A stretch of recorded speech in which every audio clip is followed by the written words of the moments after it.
con la primera conferencia de este 20º Congreso Nacional. Ya lo hemos dicho, creo que está marcadísimo, el lema nos convoca a la reflexión y ver qué está pasando en estos nuevos escenarios para la educación.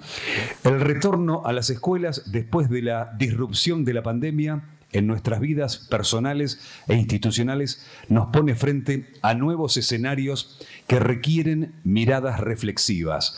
¿Para qué? Para aprender, ¿no?, de lo vivido y proyectarnos con fuerzas renovadas.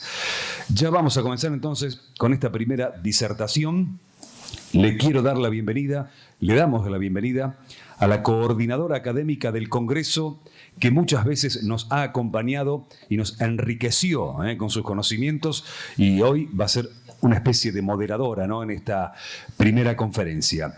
Ella es doctora en Educación por la Universidad Complutense de Madrid, es profesora e investigadora de la Universidad Torcuato Di Tella, es coordinadora nacional de la Red Iberoamericana de Investigación sobre Eficacia Escolar y Cambio Educativo y muchos más. Y merece un párrafo aparte la distinción que le otorgó la Embajada de Francia, justamente este año, este 2022, la Orden de las Palmas Académicas en reconocimiento a sus aportes a la educación, investigación y al mundo académico en general. El aplauso gigante para recibir a la doctora Claudia Romero. Bienvenida, Claudia. Otra gran amiga de la casa.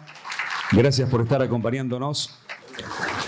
Y bueno, serás la moderadora de la primera conferencia, que trae un título que seduce y mucho: la continuidad de las trayectorias lectoras en el ámbito escolar. Nos va a hacer reflexionar, ¿no?, sobre la importancia de la adquisición durante la trayectoria educativa de estrategias lectoras por parte de los alumnos e intervenciones docentes adecuadas. Esta charla la brindará la licenciada Ana María Kaufmann. El aplauso grande para ella. Bienvenida. Es licenciada en Ciencias de la Educación por la Facultad de Filosofía y Letras de la UBA. Es investigadora en Didáctica de la Lectura y la Escritura. Le agradecemos enormemente entonces la presencia a Ana María, que bueno, va a captar absolutamente la atención de todos nosotros en esta primera jornada. Por allí tiene la escalera para que suba cómoda y segura, y nos preparamos entonces para esta primera parte. Bueno, Claudia, te lego el mando, así que está todo en condiciones. Bienvenidas y bueno, que lo pasemos lo mejor posible. ¿El agua? Ahora viene el agua. Ahora viene. Bueno, buenas tardes. Qué bueno estar otra vez. Muy breve, voy a hacer una introducción muy breve. Me parece que esta es una celebración. Estamos celebrando.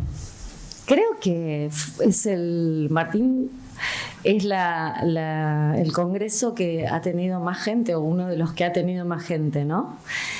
¿Qué estamos celebrando? Bueno, estamos celebrando estar vivos y seguir viviendo a pesar de todo. Todos hemos tenido pérdidas y estamos celebrando volver a encontrarnos. Y estamos celebrando las escuelas. Las escuelas estuvieron también en la primera línea de fuego, también sufriendo como instituciones. Y en ese sentido, creo que este tiempo de reapertura, de reencuentro, es un tiempo de reparación. Estamos restaurando, estamos reparando.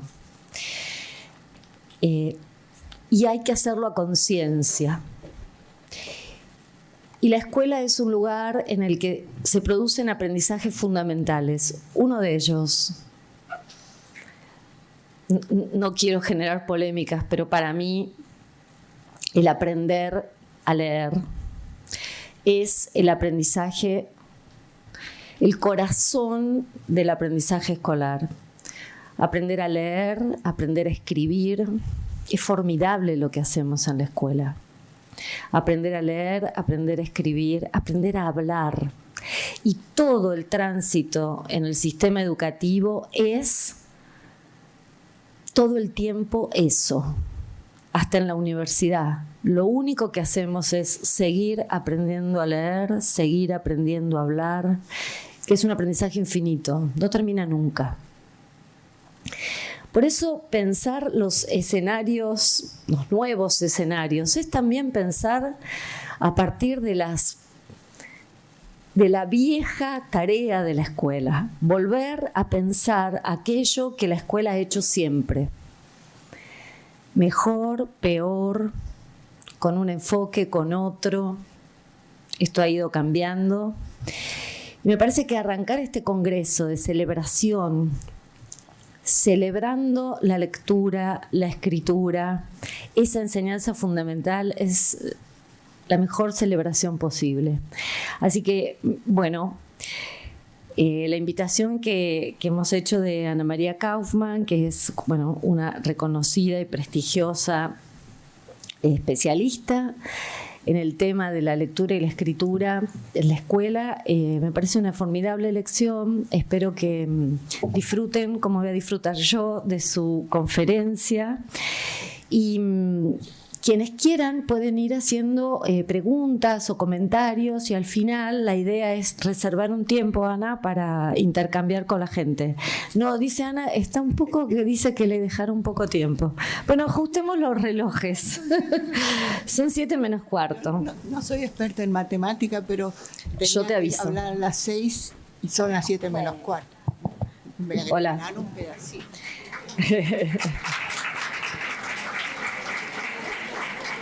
Bueno, fíjate si este funciona.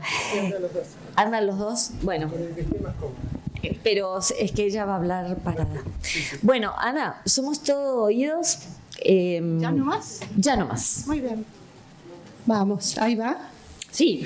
Bueno, los que me conocen saben que yo no puedo hablar sentada ni por teléfono. Así que aquí me vengo con ustedes. Bueno, vamos a comenzar esta conferencia leyendo un cuento de Cortázar que se llama ya mucho para mí dos. Tomá. No esto. ¿Querés que lo pase? Eso me gusta. ¿Querés que lo pase ya? Sí. Dale. Que se llama La inmiscusión terrupta. Vamos a hacer un ejercicio de lectura. Y dice así: como no le melga nada que la contradigan, la señora Fifa se acerca a la tota y ahí nomás le flamenca la cara de un rotundo mofo. Pero la tota no es inane y de vuelta le arremulga tal acario en pleno tripolio que se lo ladea hasta el copo.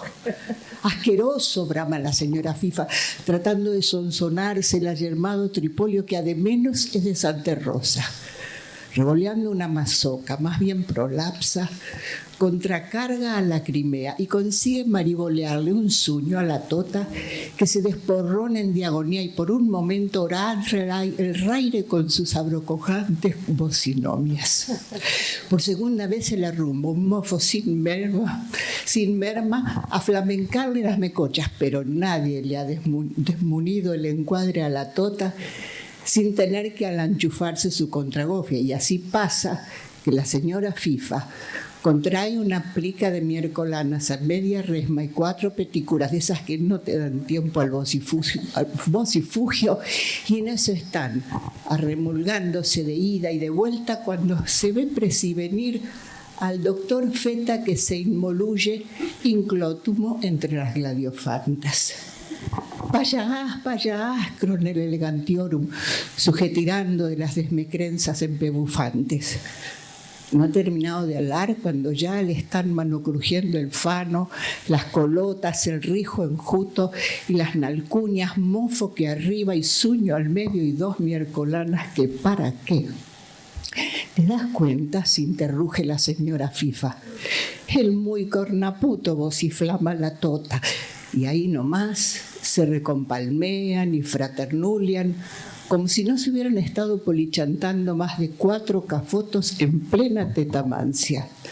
Son así las tofitas y las fitotas. Mejor es no terruptarlas, porque te desmunen el persiglotio y se quedan tan plopas. Bien.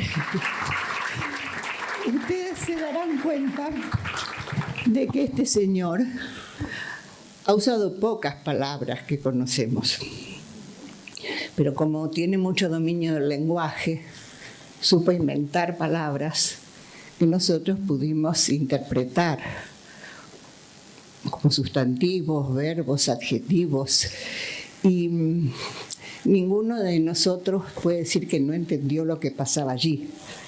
Más allá del relato, la manera en que lo cuenta, todos entendimos la historia. Esas 2 señoras, que ya sé, el que se quiso meter y salió mal. En realidad, la idea de leerles de compartir esta lectura con ustedes, porque son ustedes los que la leyeron tal vez por primera vez a través de mi voz, era para arrimar un poco el bochín a qué entendemos por leer. Es decir, el agitamiento, parte de mi edad, tiene que ver con que se me ocurrió ir al baño antes y tuve que subir y bajar 2 pisos por la escalera. Acá tomamos. Pero ya me voy a ir calmando. Vamos a la próxima. Leer es construir el sentido de un texto, para lo cual uno aplica ciertas estrategias que son las que ustedes pusieron en juego para entender el cuento que leímos recién. Y ustedes lo hicieron como lo pueden hacer niños pequeños que todavía no dominan el sistema de escritura como para leer por sí mismos, pero pueden leer textos completos y muy buenos a través de la voz de su maestra o maestro. Yo no voy a decir todo el tiempo niña, niño, maestra, maestro. Soy feminista y también me parece perfecto el que decide ser no binario, pero a mí me cuesta mucho ya hasta esta altura de la vida y me parece que si voy diciendo todo el tiempo dificulta también la fluidez del discurso. Bien, entonces, la idea es la siguiente.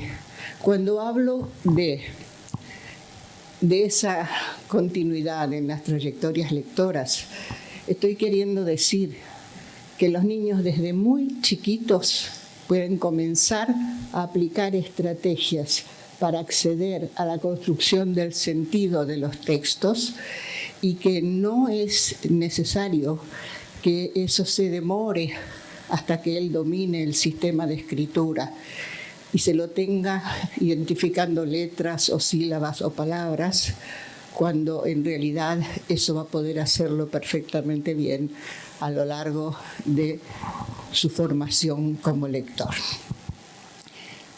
Vamos adelante. Yo me voy a referir en esta horita, me parece que ya me conformo con una horita. Bien, a lo largo de esta horita, yo me voy a referir a los niños formándose como lectores y me gustó traer esta cita de Jean Ebrard, que es un sociolingüista, un educador, ha sido inspector de escuelas mucho tiempo, es un genio. Y él en el año 2000, vino a la Argentina, dio una conferencia maravillosa y yo tuve la suerte de estar allí. Y después vi que estaba en internet. Y él habla de qué fue pasando con la lectura desde los griegos en adelante, cómo en determinados momentos sirvieron para la vida política con los griegos y luego del Concilio de Trento para vincularlo con la educación religiosa y luego que fue qué pasó con las naciones y el fortalecimiento de las nacionalidades, y llega así al siglo XX. Y entonces él dice que hasta el año 60 leer tenía un carácter transitivo, es decir, se leía algo por alguna razón, este texto, este otro, y que llegó un momento en que la escuela empieza a sentir que fracasa en su intención de alfabetizar a todo el mundo. Y entonces en la década del 80, dice él, se pone de moda esto, es decir, que la lectura debe tener un carácter placentero y la escuela debe enseñar el placer de la lectura. Y él ahí dice, ¿pero cómo se enseña el placer? ¿Se experimenta o no se experimenta? Y a lo que él llega es a que la escuela no puede enseñar el placer de leer, pero puede inventar el placer de hablar juntos sobre el mismo libro. Y él dice, de hacer en la escuela lo que hacen los intelectuales. Cuando encuentran un libro que les gusta, no hay nada mejor que otro que lo haya leído y charlar con él acerca de ese autor o de ese texto. Y habla entonces de armar comunidades de interpretación. Y él dice, lo importante no es dar libros a los niños, sino que aprendan que no hay lecturas fuera de las comunidades. Y dice, el placer está dado por la palabra que se agrega al libro. En esta conferencia yo me voy a referir solamente, básicamente, estas son las 4 situaciones didácticas fundamentales que usamos en la escuela a lo largo de toda la escolaridad. Yo me voy a referir aquí solo a lectura y básicamente, en algunos casos, pero creo que ese se nos va a ir porque es el de los grandes, por sí mismos, y en otros a través del maestro. De todas maneras, quiero aclarar que la lectura a través del maestro debe ser conservada a lo largo de toda la escolaridad. No hay nada mejor que nos lean algo. Y hay muchos chicos a los que no les gusta leer, pero pueden entrar a la lectura si alguien les lee algo que los atrapa. Entonces, yo me voy a referir en esta conferencia a 2 cuestiones vinculadas con lo que decía Ebrard. Voy a analizar aquí con ustedes algunos registros de clase que tuvieron lugar en espacios de intercambio entre lectores. Es decir, una vez que se termina de leer un texto, se arma un espacio de intercambio. Quiero referirme básicamente a esos espacios de intercambio primero y luego me voy a referir a la lectura en voz alta, en términos también de lectura compartida. Vamos con los espacios de intercambio entre lectores.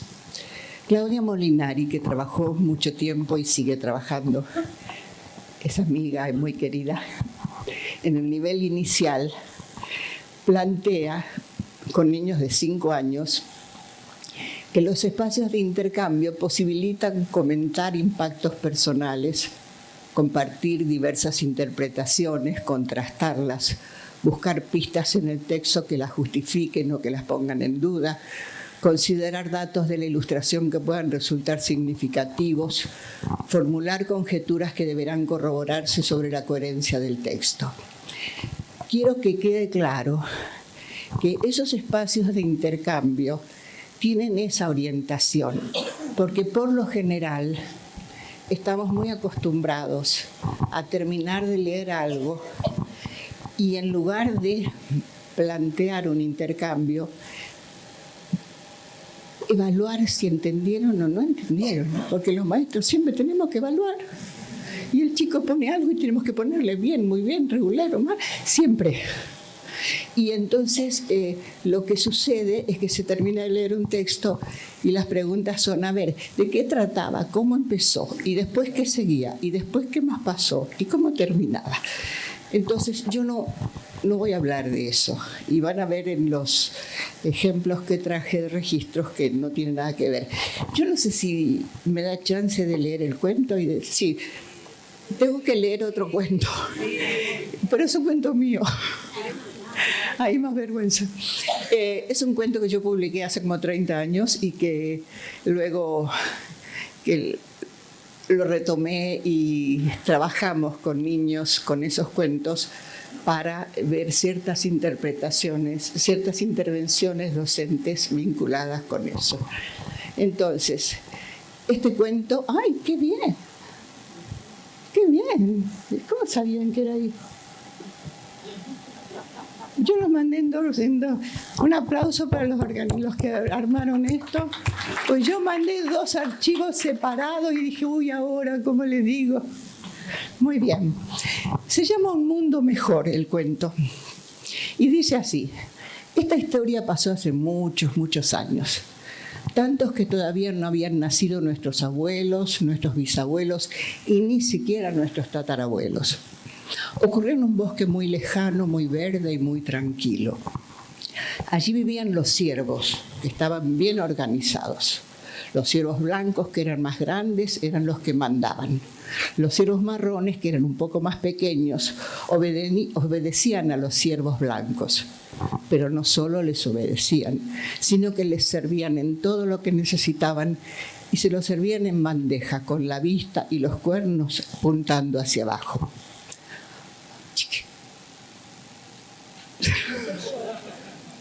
¿No soba? ¿Ah, no? Sí, el cuento son 5 paginitas. Ah, no estaba tan bueno. Es el otro archivo. Es el otro archivo que está todo el cuento. Todo puede cambiar en un segundo, es así. No se preocupen, miren. Seguir de ahí. Lo leo sin imágenes, ya somos grandes. Toda la comunidad de ciervos, no hace falta hacer nada. Toda la comunidad de ciervos estaba convencida de que la piel blanca era mucho más hermosa que la marrón, que los ojos de los ciervos blancos eran más bellos que los de los ciervos marrones y que los cuernos de los ciervos blancos eran mucho más poderosos que los de los otros. Los ciervos marrones lamentaban haber nacido así, de ese color y de ese tamaño, mientras que los blancos disfrutaban de su situación y se burlaban de los peticitos. Y así transcurrieron muchos, muchos años. Tal vez un siglo, y un siglo son muchos años, muchos, como 100, hasta que un día ocurrió algo raro. ¿Sí?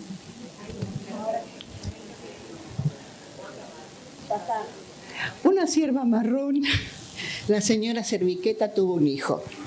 Esto no es nada raro, dirán ustedes, y tienen razón. Lo extraño era el tamaño del bebé, que era más grandote que los bebés blancos. Y una semana después, otra cierva marrón, la señora Cerviquina, tuvo una bebita tan grande como el hijo de la señora Cerviqueta. En 2 meses ya eran 10 las familias de ciervos marrones que habían tenido bebés de un tamaño mayor que los que tenían sus papás al nacer. Para el asombro de los habitantes del bosque, todos los ciervos marrones que siguieron naciendo eran grandes, decididamente grandes. Cuando esos bebés crecieron y se convirtieron en jóvenes ciervos, eran bastante más altos y corpulentos que los blancos de su misma edad, y empezaron a sentir mucha rabia cuando los ciervos blancos les daban órdenes y se burlaban de ellos. Entonces decidieron poner fin a estos abusos, para lo cual comenzaron a pelear con los blancos, a quienes vencieron rápidamente porque eran más grandes, a darles órdenes que los blancos cumplían porque eran más chicos y a burlarse de ellos. En poco tiempo los marrones se hicieron dueños de la situación, transformándose en los que mandaban mientras que los ciervos blancos les obedecían. Pero no solo les obedecían, sino que les servían todo lo que necesitaban y se lo servían en bandeja, con la vista y los cuernos apuntando hacia abajo. Toda la comunidad de ciervos se convenció de que la piel marrón era mucho más hermosa que la blanca, de que los ojos de los ciervos marrones eran más bellos que los de los ciervos blancos y de que los cuernos de los ciervos marrones eran mucho más poderosos que los de los otros. Pero, ¿no les parece que algo no anda bien en este cuento? Marco, el hijo de la señora Serviqueta, descubrió eso mismo un domingo a la mañana mientras paseaba con su adorada Lira, la hija de la señora Serviquina, que ya era una hermosa jovencita. ¿Sabe qué estoy pensando? No, suspiró Lira, pestañeando un poquito. Que algo no anda bien aquí, agregó Marco muy serio. ¿A qué te refieres? A nosotros, a los siervos. Cuando los siervos marrones decidimos rebelarnos, lo hicimos para que todo fuera más justo y porque pensábamos que todos éramos iguales, ¿no? Sí. Sin embargo, ahora nos creemos superiores a los blancos y hasta nos burlamos de ellos. No lo había pensado, pero tienes razón, dijo Lira. Y luego agregó con energía, vamos, debemos hacer algo para que todos comprendan esto. La verdad es que no sé qué fue lo que Marco y Lira hicieron o dijeron, pero lo que sí puedo asegurarles es que en la actualidad los siervos blancos y los marrones viven juntos, que nadie obliga a otro a ser su esclavo y que ninguno se burla del color o la estatura de los que son diferentes. Es cierto que algún ciervito lo intenta de vez en cuando, pero como nadie le hace caso, al cabo de un rato cambia de tema. Y como el problema se resolvió, este cuento se terminó. Les cuento, gracias.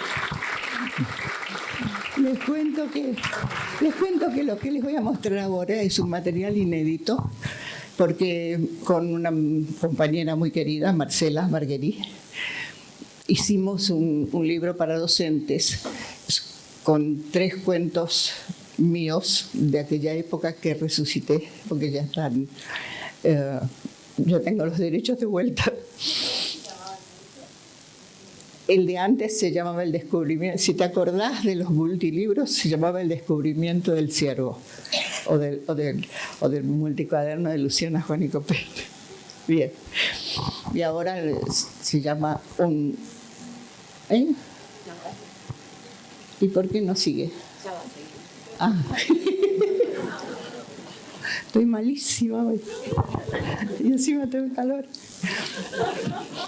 En realidad es así.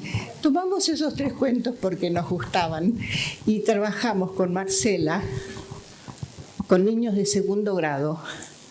Y yo no se los leí para hacerme la graciosa, sino porque tenemos algunos intercambios de niños de segundo grado, 7 años, que me parece que vale la pena compartir.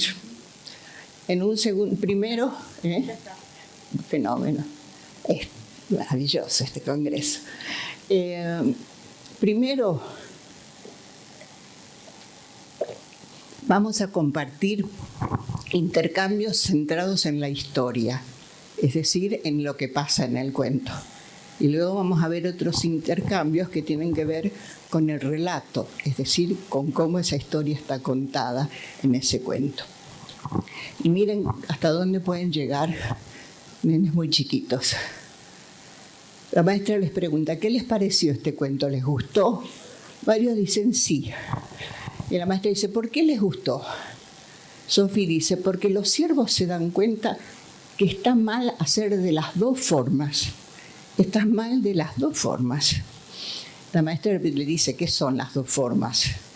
Y Sophie dice, que los siervos blancos manden a los siervos marrones o que los marrones manden a los blancos. Bianca dice, claro, porque lo que hacían los que mandaban era bullying, literalmente bullying. ¿Por qué decís que les hacían bullying? Porque en el cuento dice que se burlaban. Tenés razón, en el cuento dice que se burlaban. ¿Y qué más dice?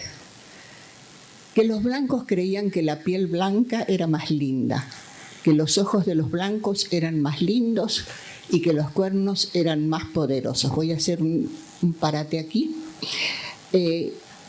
La maestra podía haberse ido por el lado del bullying y tomar ese camino. A mí me pareció bárbaro que no lo hiciera en ese momento y que siguiera con el intercambio sobre el cuento, que es lo que ella hizo. Y miren acá qué interesante. Los chicos dicen que los blancos creían que la piel blanca era más linda.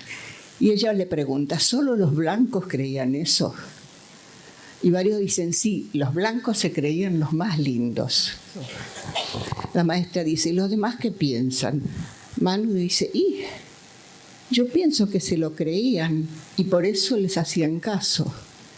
La maestra dice, ¿vos querés decir que los marrones también pensaban que los blancos eran mejores que ellos y que por eso les obedecían en todo? Y Manu dice, ¿y sí? Y aquí a mí me parece súper importante ese momento en que la maestra recurre al texto para confrontarlo con algo que los chicos están sosteniendo. Y me impresionó mucho la reacción de ellos cuando advirtieron que en realidad no eran solo los blancos los que pensaban eso, que los marrones también. Y me pareció increíble que gracias a esa intervención hayan podido abordar desde muy temprano un tema que está tan vinculado con las ideologías y con el poder y que tiene que ver justamente con las creencias de los dominados.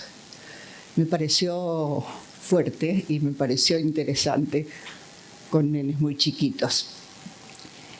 En un quinto grado, una alumna había seleccionado ese cuento dentro del marco de un proyecto en el que ella y sus compañeros protagonizarían el rol de lectores para niños y niñas pequeñas. El proyecto ese incluía, les pedían a cada chico de quinto grado que seleccionaran un cuento que pensaran que podía gustarles a los chiquitos. Y luego hacían una reunión en la que cada uno fundamentaba por qué lo había elegido. Y en esa reunión, una de las niñas de quinto grado comentó que lo había elegido, y esto es textual, porque consideraba que ese cuento explicaba de una forma más fácil el maltrato y la injusticia para que lo entiendan los nenes más chicos. Y luego agregó, y se llama Un Mundo Mejor porque de lo que se trata en el cuento es de poder cambiar el mundo y que todos tengan los mismos derechos. Quiero aclarar que esto es 6, 7, 8, 9, tiene 10 años, también es chiquita. Y miren todo lo que pudo ella tener como para seleccionarlo y ver qué podía aportarles a sus compañeros pequeñitos. Y bueno, y ahí lo que digo es que un buen lector lee entre líneas y eso es exactamente lo que ella hizo. Eso no está dicho en el cuento, pero ella lo infiere y lo infiere bien. Vamos a seguir. Ahora vamos a ver un intercambio que ya no está centrado en la historia, es también con chicos de segundo grado, otro segundo grado, no ese, pero está centrado en algo que tiene que ver con el relato, con cómo está contada la historia. Y ahí la maestra les dice, hay una cosa que me llamó la atención. Aquí al comienzo, cuando dice que los ciervos marrones obedecían, hay un pedacito que dice así, pero no solo les obedecían, sino que les servían todo lo que necesitaban y se lo servían en bandeja con la vista y los cuernos apuntando hacia abajo. Y después, cuando los que obedecen son los blancos, vuelve a aparecer esa frase igualita, igualita. Pero no solo les obedecían, sino que les servían todo lo que necesitaban y se lo servían en bandeja con la vista y los cuernos apuntando hacia abajo. ¿A ustedes les parece bien? Espera un poquitito. ¿A ustedes les parece bien que en un cuento se repita la misma frase igualita, igualita otra vez? Ustedes saben que en general lo primero que los chicos advierten cuando ellos arman un texto es que repiten palabras y eso se trabaja a través del maestro, viendo, bueno, la maestra lee lo que ellos dictaron y se dan cuenta de que no queda bien y el nene. Y eso pega.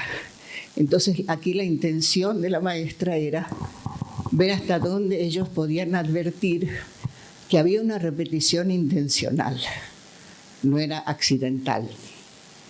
Y miren qué interesante. Yo seleccioné lo que decían 3 chicos.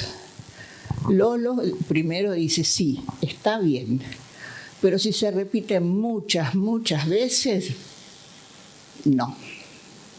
Florencia enfáticamente dice, no, para mí está mal. Y la maestra le dice, ¿por qué te parece mal, Flor? Ella dice, porque ya contaron esa parte. Mejor sería decir que los ciervos blancos les sirven a los marrones.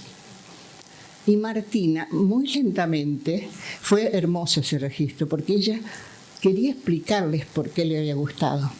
Y dice, a mí me parece bien que repita, porque la primera parte, además de que nos diéramos cuenta que está mal, también es que está mal hacer lo mismo que hicieron esos ciervos. Eso es lo que pienso yo. Y ahí, vamos, Lolo y Florencia rechazan el uso del recurso. Es decir, Lolo da la impresión de que no quieren enfrentarse con la autora así tan abiertamente, que le deja que una vez sí, pero no abuses. Mientras que la otra chiquita, Florencia, decide que no, que en ningún caso está bien repetir. Y lo que a mí me encantó de Martina es que ella valora ese recurso retórico y trata de explicarlo. Y aquí yo trato de entender qué quiso decir. Entonces, se acercó de una manera intuitiva a adjudicar a la autora finalmente una doble intención. Por un lado, no decir algo de manera explícita, ella rechaza, hicieron lo mismo que los otros. Y ella de alguna manera dice, para que nos demos cuenta, para que el lector lo descubra, no decírselo abiertamente, que el lector descubra que ahí hay una identidad por algo. Y por otro lado me encantó que de algún modo también está entendiendo que uno puede usar las palabras como espejo, es decir, a identidad de situaciones, identidad de palabras. Y es una nena de 7 años. Vamos a ver qué es lo que, a dónde llegamos. Sí. ¿Cómo vamos? Horrible, muy bien. Entonces, vamos a hacer una cosa. Vamos a... ¿Eso qué significa en minutos?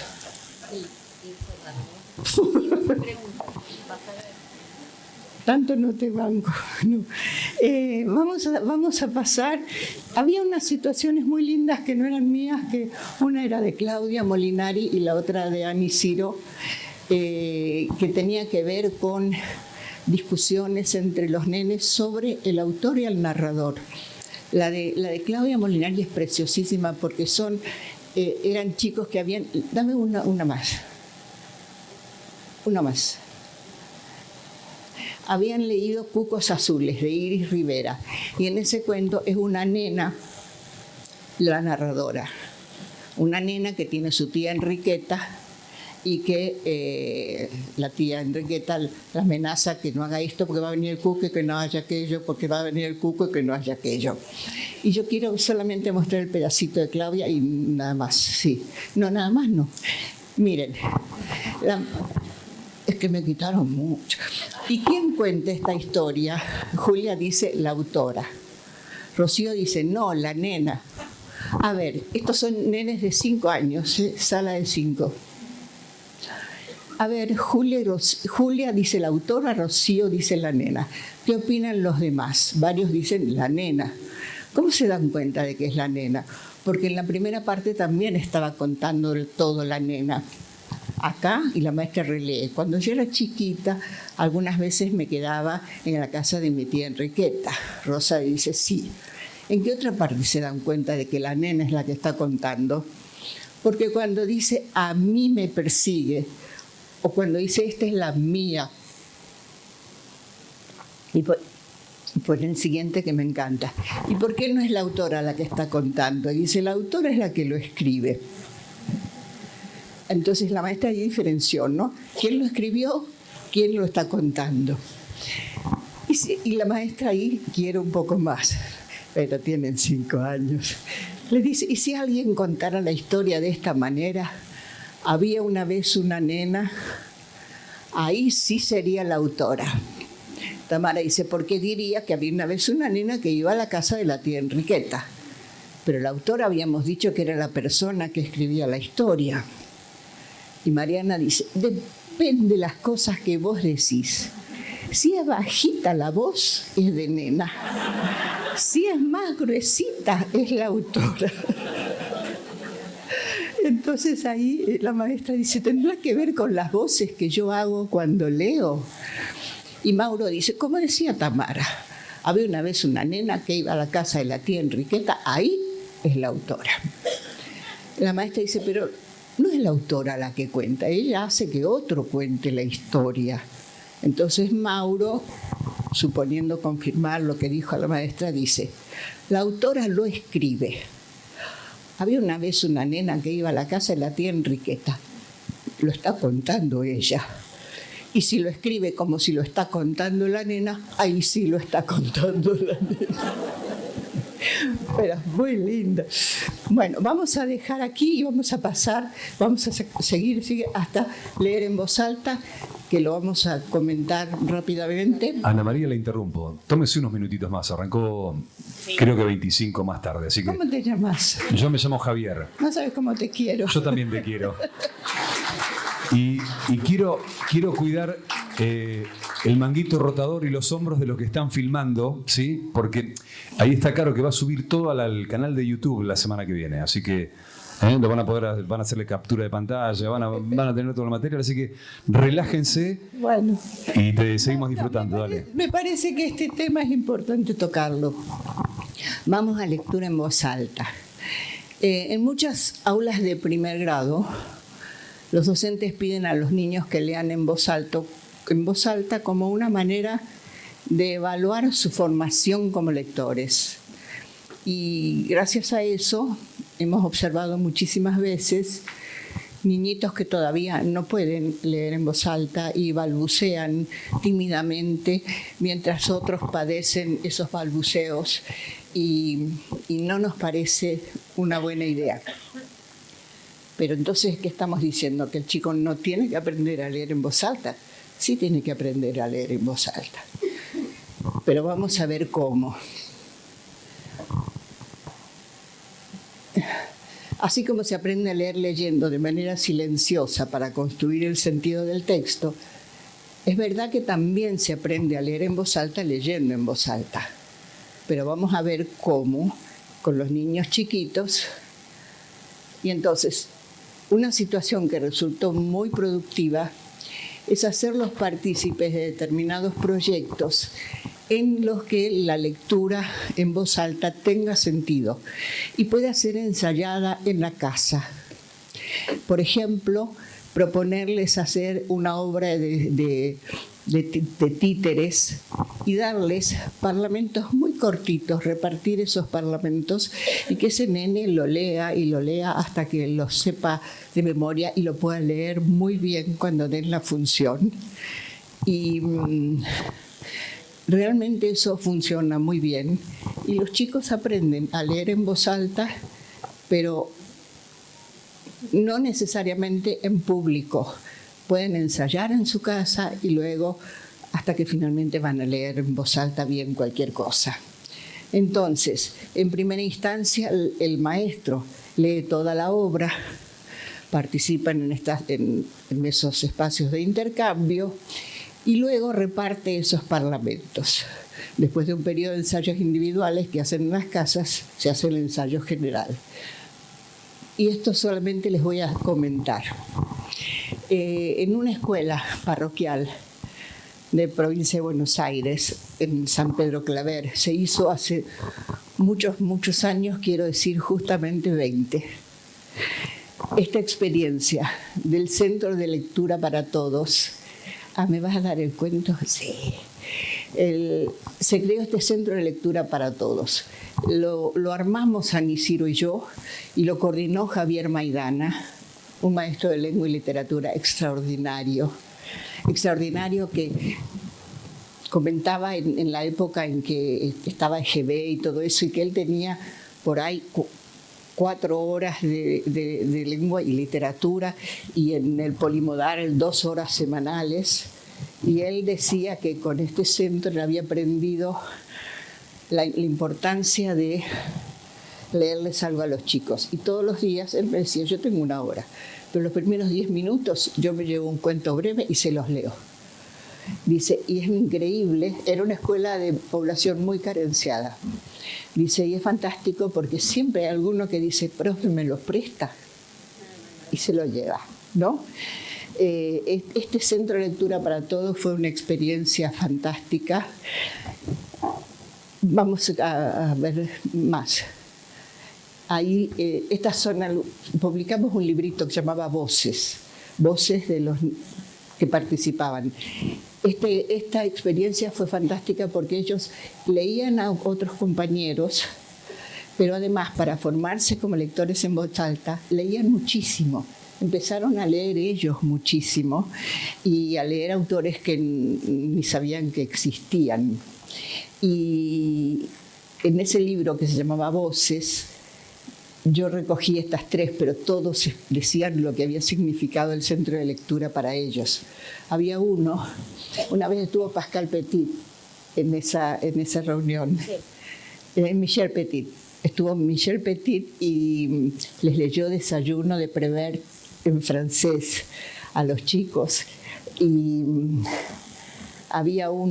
y ahí ella dijo, yo no me voy a poder quedar, pero hacían funciones para la comunidad también y leían textos y los recibían con susurradores, una belleza.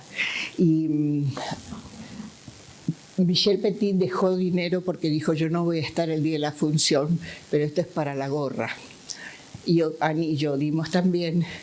Y después nos contaron que el día de la función, el que había llevado el dinero no llegaba, y finalmente llegó todo golpeado porque su padre le había querido sacar el dinero y le había pegado para que lo entregara. Y él dijo, me pueden matar a golpes, pero este dinero es para el centro de lectura y para comprar libros para nosotros.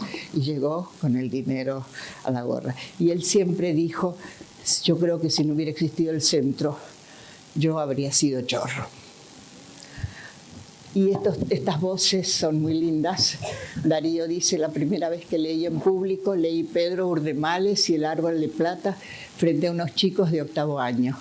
Recuerdo que cuando los miraba veía en sus caras una pequeña sonrisa que me hizo sentir como en casa. Y el mejor momento fue cuando al terminar de leer ellos me aplaudieron. Yo me sentí por primera vez único e importante. Y Soledad dice, el centro es un espacio para descubrirte a vos mismo, un lugar para compartir, un lugar para estar con los libros sin escrúpulos. Me pareció hermosa. Y Gabriela, si tuviera que recomendar a alguien el centro, le diría que puede dar vida a los cuentos y frases que parecen estar ahogados entre las tapas de un libro.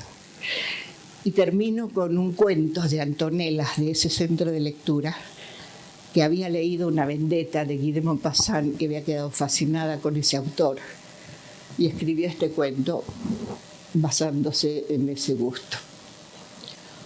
Una noche en la que no había luna, el viento sur azotaba sin parar los mares de Bahía.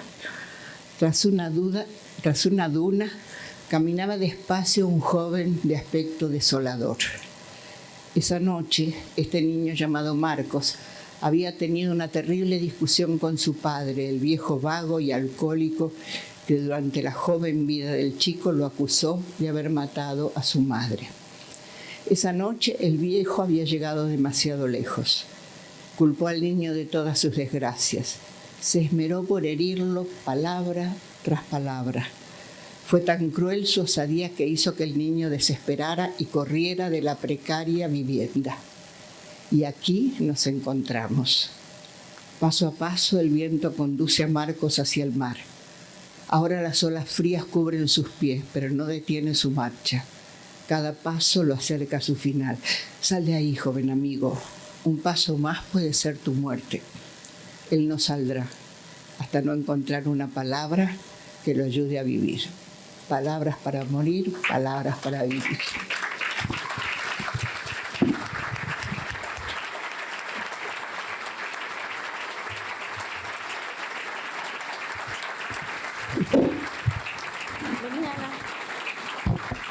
Bueno, muchas gracias, Ana.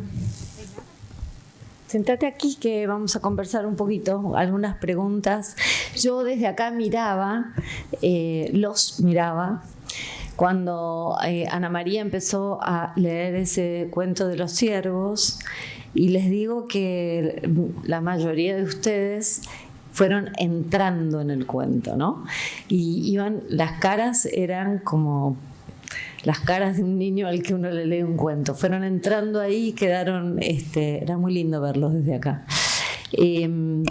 Gracias por traer las voces de los chicos, porque arrancamos con las voces de los chicos cantando, fantástica idea.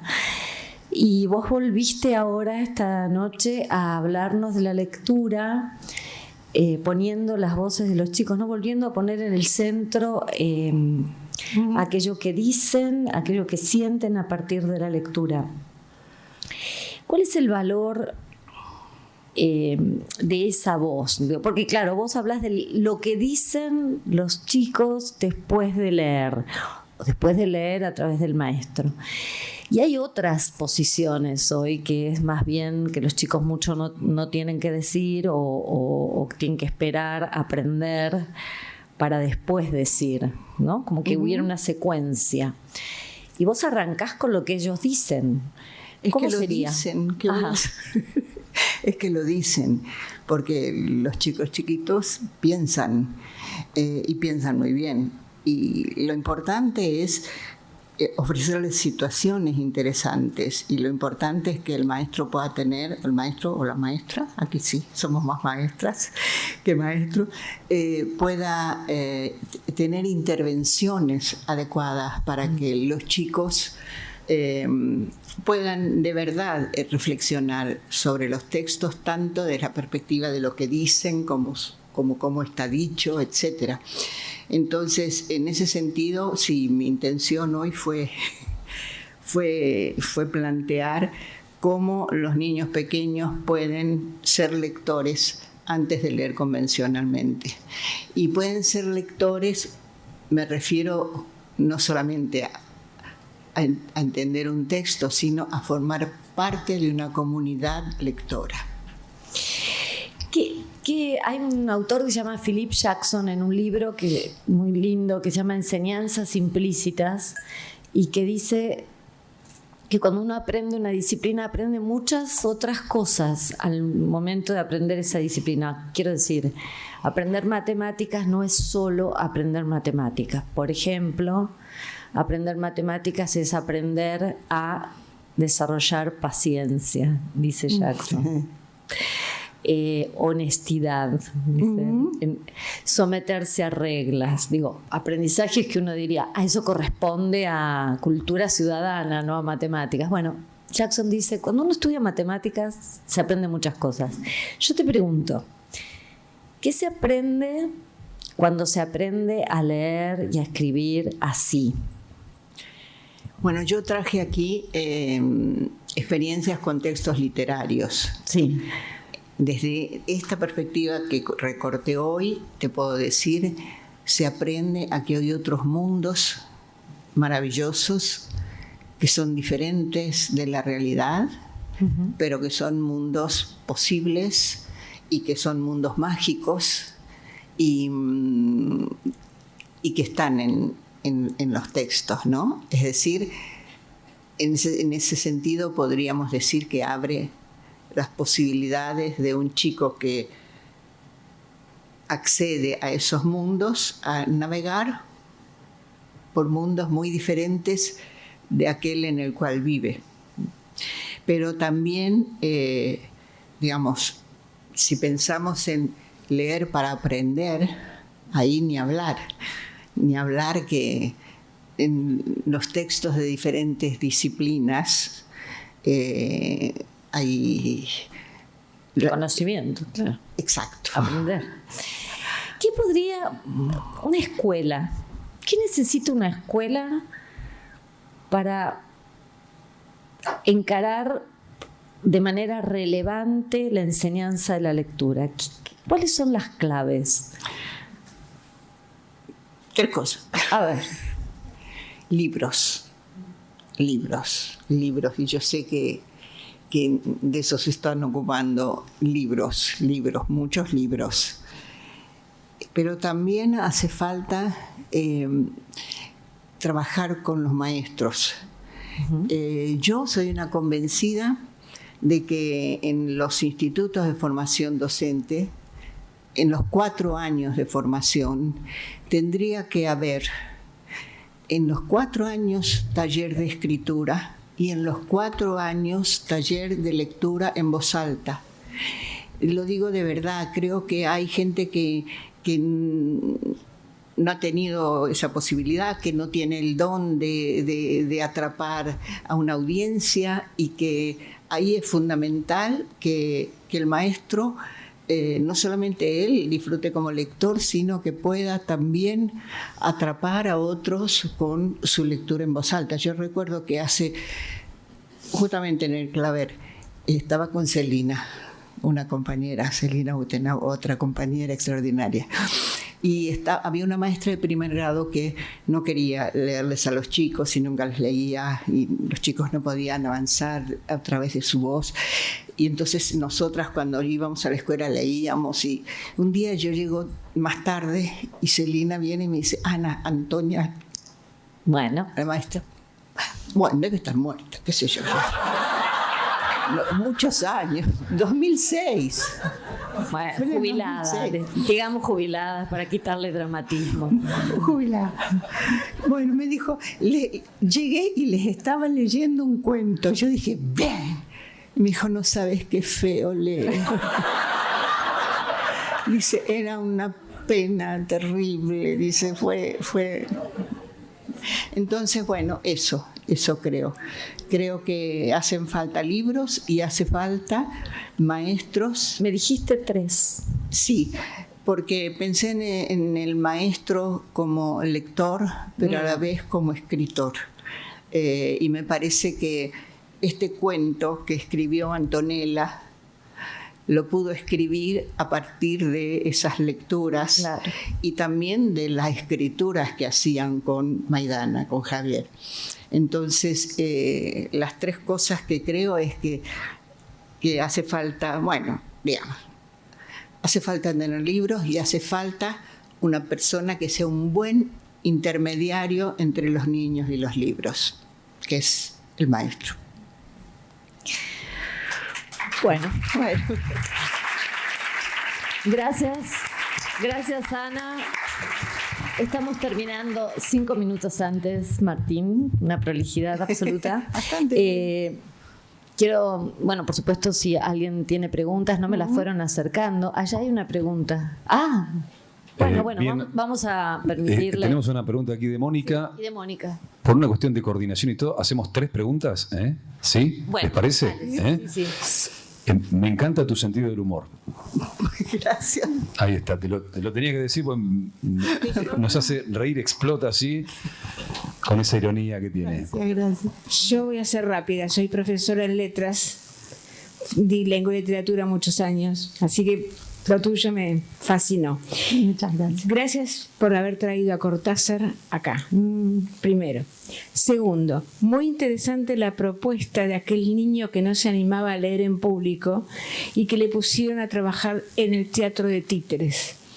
Porque con el teatro de títeres los niños se animan a leer y a expresarse, y cuando quieren acordarse se corre el teloncito y están ellos hablando. Sí. Y por supuesto me gustó mucho esta última que dice: si tuviera que recomendar a alguien en el centro, le diría que puede dar vida a los cuentos y frases que parecen estar ahogados entre las tapas de un libro.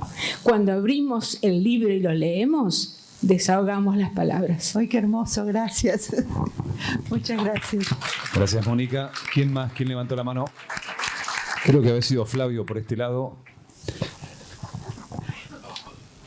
¿Cómo anda, caballero? ¿Bien? ¿Cómo te va? Debería verlo. Bueno, quizás lo mío es un poco más duro, porque considero que la realidad es dura. ¿Qué está pasando en el proceso de escolarización? Que las universidades están poniendo tantos cursos de nivelación, porque los chicos, después de 12 años de de una escolaridad obligatoria, no están comprendiendo textos. ¿Cuál es el diagnóstico y qué se puede hacer al respecto? Yo creo que ahí hay varios factores que intervienen. Más cerca. Sí, ¿Querés? pero dámelo. No lo tengo. Bueno, ¿Querés? Acá está, mira. ay, dale. Gracias. Creo que ahí hay varios factores que se juntan para que eso suceda. Por un lado, ¿hay falencias en la escuela? Seguramente que sí. Tal vez en la formación docente, tal vez en el problema que tenemos con que el rol docente ha dejado de ser prestigioso para la sociedad. Es una carrera que ya mucha gente no elige, que ya mucha gente no quiere, le parece que no está bueno ser maestro. Es una profesión que está mal paga, es una profesión que ha perdido prestigio, es una profesión que no es respetada. Y no me pregunten por qué, porque no lo sé, pero estoy haciendo una descripción de hechos. Y es muy doloroso eso. Yo cuando digo mal paga me refiero a que yo recuerdo que una persona muy prestigiosa, Rolando García, que fue decano de la Facultad de Exactas y que fue una persona maravillosa, él siempre contaba que cuando era joven era mayor que yo, así que calculen que lo que cuento pasó hace mucho.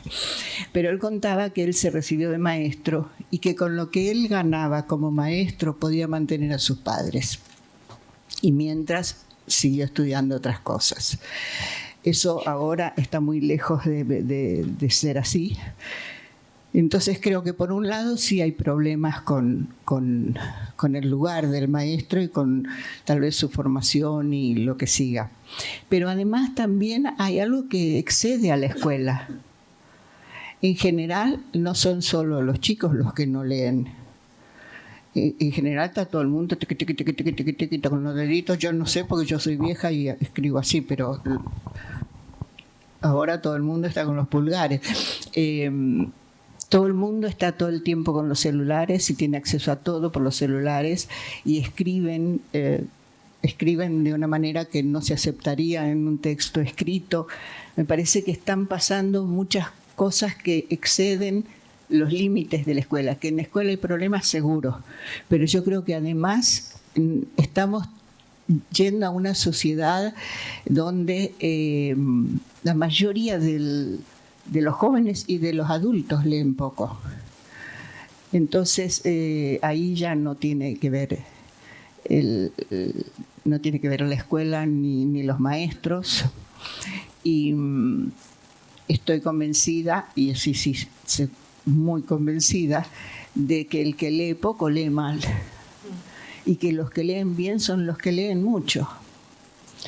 Y que eso que señalas es cierto, lamentablemente, pero que tiene que ver con aspectos de las instituciones educativas y de la sociedad en su conjunto. No sé si te sirve para algo, pero hasta dónde puedo llegar. Bien. Tenemos una pregunta más, dijimos que eran 3. Allí en el fondo. Fácil, más fácil. Subir un poquito el azul, Pablito. Ahí está, qué gentil, mira, me ahorró 3 pasos. Hola, buenas noches. Mi nombre es Luciana, estoy en el nivel inicial. Un placer escucharla y quería preguntarle cuál era su opinión con respecto al acercamiento temprano de los niños pequeños a las pantallas y el impacto en la lectura y en el acercamiento a los textos literarios. Muchas gracias. Mañana, ¿no? Ahí llego, dame un segundito. No, me acerco. Yo creo que no hay mucho problema, salvo que el chico esté todo el tiempo con las pantallas. Me parece que es una ayuda, que es otro, digamos, otro portador que también tiene textos que el chico va viendo, el niño chiquito. No me parece que tenga sentido si está todo el tiempo con una tablet o lo que fuere, o con jueguitos todo el tiempo, pero digo, me parece que es algo más, pero que no necesariamente reemplaza a lo que significa, como decía Mariana Walsh. Quiero cuentos, historietas y novelas, pero no las que andan a botón. Yo las quiero de la mano de una abuela que me las lea en camisón. Entonces, eso. Igual sobre cuestiones de cibernética, tecnología y TICs, que yo bastante poco. Mañana acribíllenla. Mañana, allá está, Karina, ya llegaste, qué bueno. ¿Quién vino? Karina León, que va a estar mañana hablando de las pantallas. No nos acribillen, era un chiste. No. Allá está saludando.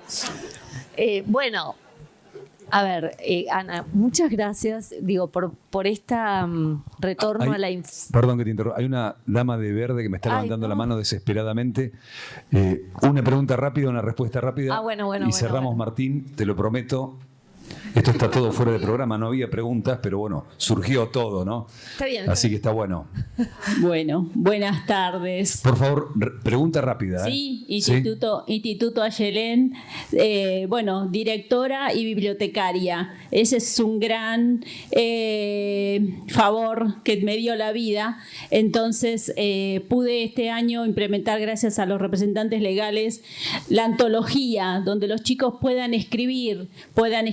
Claudia Brachi me conoce, sabe que amo la biblioteca, sabe que más de bibliotecaria tengo en el corazón, pero bueno, armamos una antología y de los 3 niveles, primaria, secundaria, inicial, y muchísimos se animaron a escribir, muchísimos chicos, así que viene la primera edición de una antología y bueno, vamos por mucho más. Yo sé que si leemos, abrimos puertas y ellos se animan, y si le damos la oportunidad, ellos escriben. Gracias. Bravo. Muy bien, aquí tenemos un testimonio en esta ida y vuelta que se genera en el Congreso. Ok.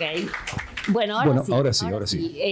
Ana, trajiste el caso del chico que dice, si no fuera por el centro de lectura, mi destino hubiera sido otro.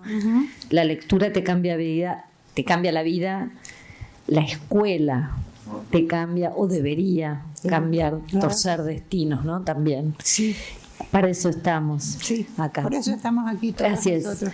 Bueno, muchas gracias. Muchas gracias. Gracias a Yeva por la invitación. El aplauso gigante para Ana María, perdón. Venía dando toda la vuelta. Ahí está. Gracias también, Claudia, por este momento.